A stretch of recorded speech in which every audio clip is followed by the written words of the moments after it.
And joining us now, the wonderful Joe diGenova. Joe, happy Monday, and thank you so much for joining us. My pleasure. You know, we got some. He's so calm. He's so much lower energy than I am when we come into these. It's so funny. It's like, wow, that's discordant. Well, it could be because I'm in Palm Springs, California. Yes. Oh, well, so it's really early for you. And he's in Palm Springs. How could you blame him? Yeah, that's true. All right. Well, we got some good news over the weekend in the form of a 414-page report that they found nothing to substantiate any of these women's claims against Brett Kavanaugh. We also found out that one woman, Judy Monroe Lighton, we find out that she said no, she was not sexually assaulted by Judge Kavanaugh. She was not the author of the original Jane Doe letter, and she has been referred to the DOJ. We know also Michael Avenatti and Julie Swetnick have also been referred to the DOJ. What happens when it goes to the DOJ? Well, that's a very good question. Usually this stuff goes away.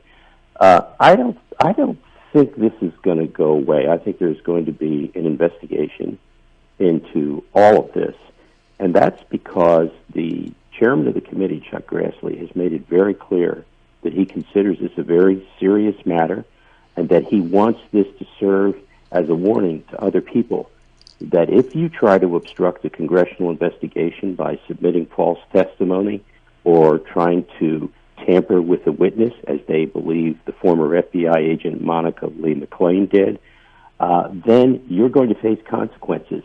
And those consequences may very well include prison. This is a marker being thrown down. And if Rod Rosenstein and Jeff Sessions ignore this marker, I don't think life is going to be very happy for them. So my guess is the department is going to investigate this seriously, and even the well-coiffed Christopher Wray, the FBI director, will go along with this.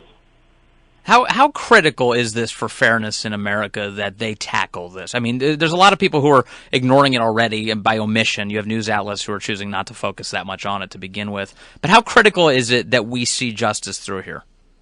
Well, what happened to Brett Kavanaugh was a national disgrace encouraged by a political party for political advantage. They tried to destroy a nominee for the Supreme Court, but not only him, his wife, and their daughters. This must not be tolerated.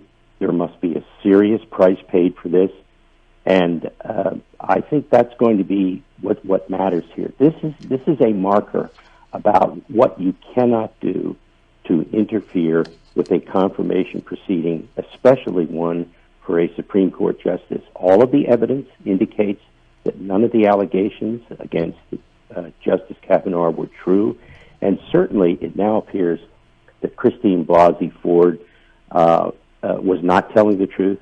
There is no evidence whatsoever that anything she testified to occurred, and indeed the report contains a statement by a man who says he believes that he is the person with whom she had an encounter, a friendly encounter that almost matches identically what I consider to be false testimony to the committee about Brett Kavanaugh.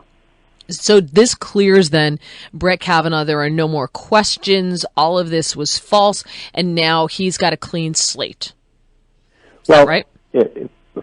Certainly for reasonable people like the three of us. However, the Democrats have said that they intend to investigate this further if they take over the House. And I have one warning for them. If they do that, if they reopen this issue, Christine Blasey Ford will be destroyed. She will be destroyed by people who are going to come out of the woodwork and explain who she was, what she did, what kind of life she lived in high school, what she did after high school, and what she's been doing since she was an adult, both at Pepperdine and elsewhere. If they make Kavanaugh the subject of investigations in the House, Christine Blasey Ford will be destroyed. And that's an interesting point, thinking about the House and the upcoming election. If the Republicans do not hold the House, is this where you think this is going to be one of the things, along with impeaching the president, that would the Democrats be even wise to do that based on what you just said? Well, I don't think the Democrats are thinking about wisdom at this point. They have demonstrated an amazing ability to be completely uncaring about the views of the American people. The assaults on the president, I think, will continue. Jerry Nadler, who would become chairman of the House Judiciary Committee, has said bluntly that they intend to start issuing subpoenas to investigate the president, his family, over emoluments, the running of their businesses, all the stuff that Mueller's doing. I think we're going to be in for a horrible time. But here's something about these elections that is really fascinating. There may very well be a November surprise, not an October surprise. I think there's a hidden Trump vote. I think the polls were wrong in 2016. Even Nate Silver has qualified his comments of an 80% chance for the Dems to take over the House with a he's not sure because there's a lot of stuff he can't figure out. I think in the long run, if the Republicans are able to keep the House, which is a minor possibility at this point, I will admit, because all the polls seem to indicate that the Democrats are going to do it. But if they don't, this will be one of the greatest victories in the history of the country. How consequential? I mean, you talk about investigations by Democrats and attempt to freeze up the administration. How much can they lock up the president's agenda by virtue of controlling the House? Well, first of all, if they control the House, then they can prevent any legislation from being enacted. The second thing they can do is that they can issue subpoenas. But the one thing that the president has determined is going to happen, and I've had conversations with the White House about this, if they start subpoenaing the president, his family, all this stuff, every single subpoena is going to be litigated, and every single subpoena is going to go to the Supreme Court. They're not going to just comply and allow them to rummage through the president's life. This is going to be a big fight, and it'll go on until the 2020 election. If that's what the Democrats want to do, if they want to investigate this president to death, he's not going to roll over and play nice. He's going to litigate every subpoena to the Supreme Court.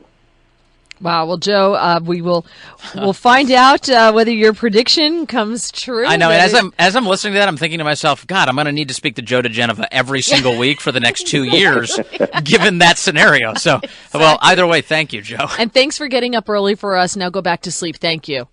Thanks, guys. It's 7:50. Dude, hanging out in Southern California. Yeah, sure, whatever. I'll talk to you this morning. With a hat pulled down way low so they don't know who he is. It's nice of him. It's time for WMAL traffic and weather.